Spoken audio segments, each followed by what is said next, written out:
Hi everyone, this is Yvonne Davis and David Steele. We're accredited facilitators with the Rocky Mountain Compassionate Communication Network, and you are joining us for Unleash Your Creativity, a blending of The Artist's Way by Julia Cameron and Nonviolent Communication by Marshall Rosenberg. So we are in week 8, and our last video we talked about time management, and we're continuing to go into more depth around that with some strategies and some practical things you could do. Take it away, David Steele. But if I take it away, it'll be gone. Then it will be absent. It'll be a loss. We won't have it. Oh, okay. I guess that wasn't as funny as I thought it was. Hi. Hi. So, effective time management is intricately connected with decision making, and be comfortable with decision making is very helpful to be grounded in a firm sense of identity,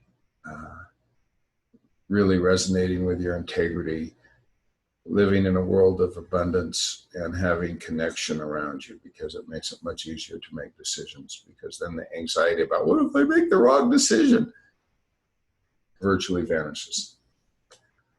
And you can get into a state of awareness where there are no wrong decisions, because every decision leads to fulfillment of needs.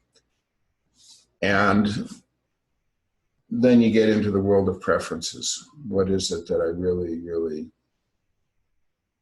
want to spend my time on? And deliberate decisions. So right now you're working this temp job to pay the bills. Mm-hmm.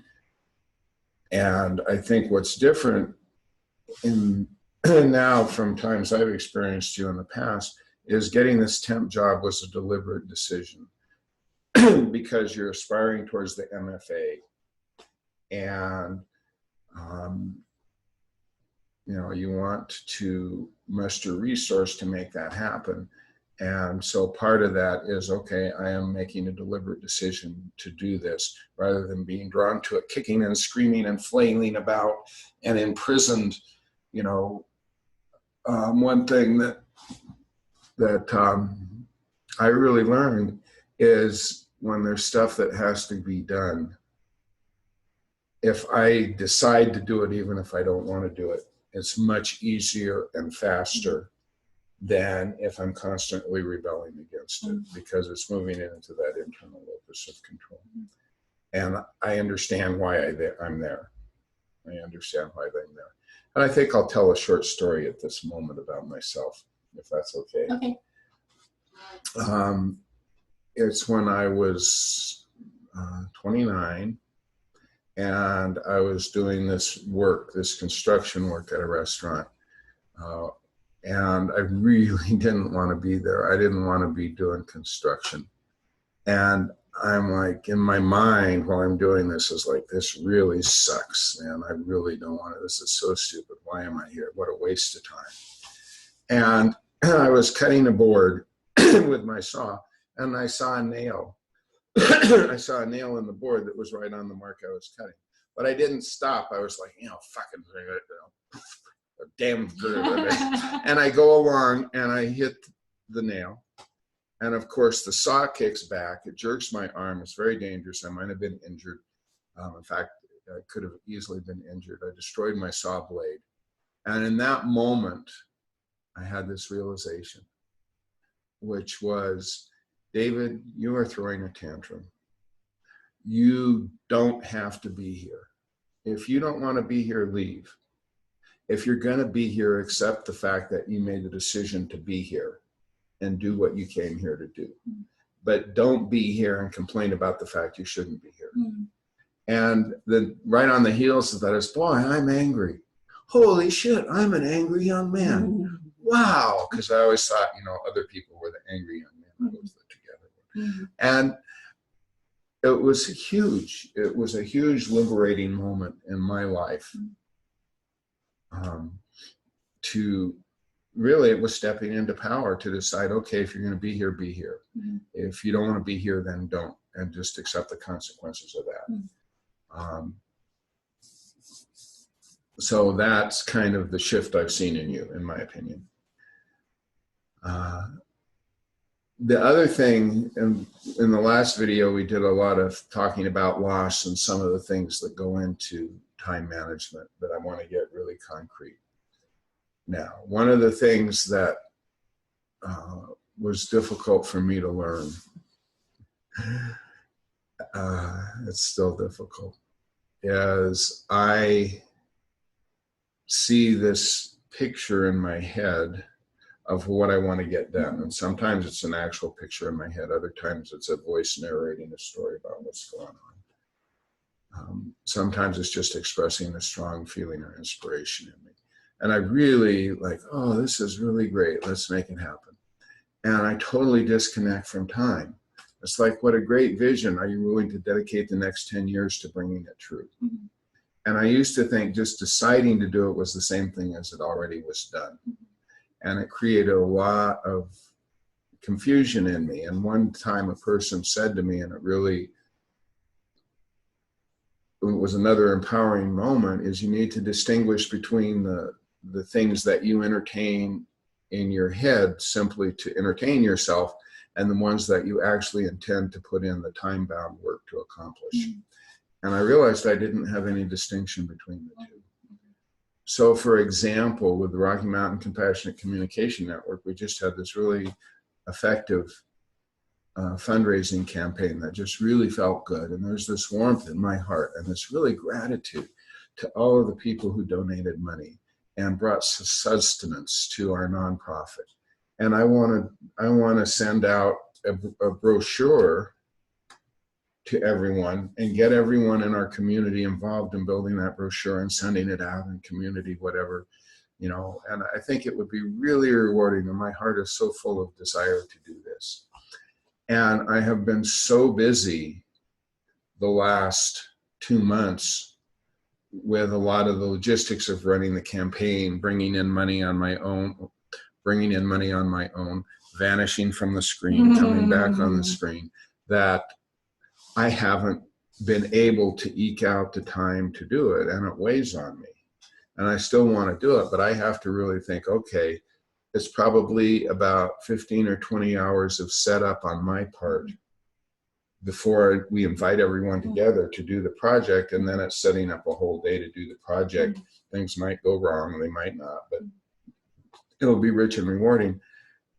Am I going to carve time out of my schedule and actually decide this is going to happen and say no to other stuff so that I can make it happen? And so that's a real concrete living example right now in terms of time management. And I think I'm to the point now where I can start carving the time. But in my mind, when I said I was going to do it, I expected to have it done by now. And I wasn't even thinking about all the other responsibilities I had that were kind of like higher. Sometimes I feel like I'm in an airport and there are all these planes circling, waiting for their chance to land because only so many can come in on the runway at once. So I decide which planes are going to land. And part of that decision comes from, in fact, almost all of that decision comes from me being in integrity with myself and clear on who I am, and then very consciously deciding how I spend time.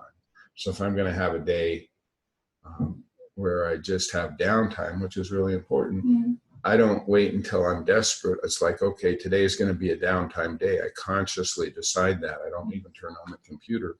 And it's really rich and rewarding, but it doesn't have that guilt about, oh, all these other things I need to be done, you know, because I've said that my downtime, my well-being is just as valuable as sending out that notice to everyone that I want to get done. Does that all make sense? Cool. Yeah. So, you ready to get nitty-gritty? Well, I just want to throw in one more little thing, which is in Marshall Rosenberg's book, Nonviolent Communication, A Language of Life, he has this statement where he says, don't do anything that isn't play, which for a lot of people would make no sense at all. But basically what he's saying is everything you do, make sure it is your choice. Make sure you are in choice and taking responsibility for that choice. So in other words, nobody can make you do anything. That's a fundamental truth. So he really brings that home by saying, don't do anything that isn't play. Because if you have a thought in your head, or if you're saying out loud, I have to do this, and it's hard to train ourselves out of that language because it's so embedded. But it's really about, do you actually believe you have to do this? And if you do, then that's an outer locus of control. And you're not taking responsibility. And you're really just torturing yourself, you know. That's I think the truth. But if you look at it and you say, no, I don't actually have to do this. There may be consequences of not doing it, but I don't have to do it. So why am I doing it? You're always doing it to meet some need. So when you can acknowledge that need and take responsibility for it, it releases a lot of that wasted energy. So, all right, Alma was wondering if we should do another video because this one was so long too. What do you think? I think I want to do one more piece. Okay. And then we'll call it quits. Okay. Because you have an Indiegogo campaign coming. And,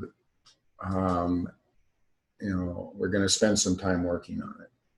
And we've been talking about various launch dates. So the question I have, based on when I did an Indiegogo campaign 1.5 years ago, it filled a lot of my world. It didn't just happen. So the question is, when that launch happens and it starts to fill your world, what stuff that you're doing now that fills your time will you stop doing because you have to do the Indiegogo campaign? And what is the timing of that?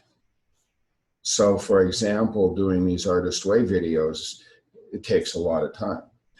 Is there enough time to do the Artist Way videos and the Indiegogo campaign at the same time? Or does the Indiegogo campaign immediately follow the Artist Way so that the time that was going into the Artist Way can now go into Indiegogo? Or you were talking about starting another program immediately after the Artist Way, then, you know, these are the things I weigh. These are part of making a deliberate decision. Because the ultimate goal, in my opinion, is to be successful in the Indiegogo campaign, not just press the launch button and then say, oh, okay, I put it together, I launched it, I'm done. Because that's actually the beginning. That's not the end. And so, you know, knowing that you have to sleep, you have to work, and you have to feed yourself, and you sort of have to do housework, and hygiene's not going to go by the wayside based on the stuff you said in the last video. You know,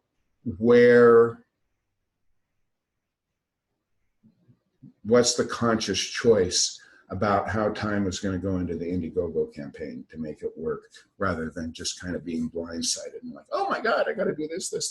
You know what I'm saying? Okay, that is definitely another video. That is not tagged on into this one. But at least you've kind of given us a segue into the topic of the next video.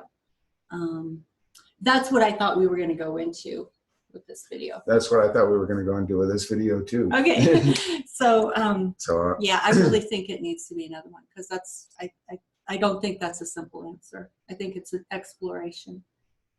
Okay, so I'm making an executive decision here. Whoa, an executive decision. Yes. Okay, I applaud you. All right. So we will bring this to an end. And I want to thank everyone who has subscribed to this channel. It's so heartwarming to me to see those numbers going up, because I'm really trying hard to build this channel. And also, thank you for ringing the bell so you get notifications on these videos. Thank you for clicking like and sharing on your social media and with your friends and family. And if you have any comments or questions, please leave them in the comment section below. And we will see you for the next video. Bye-bye.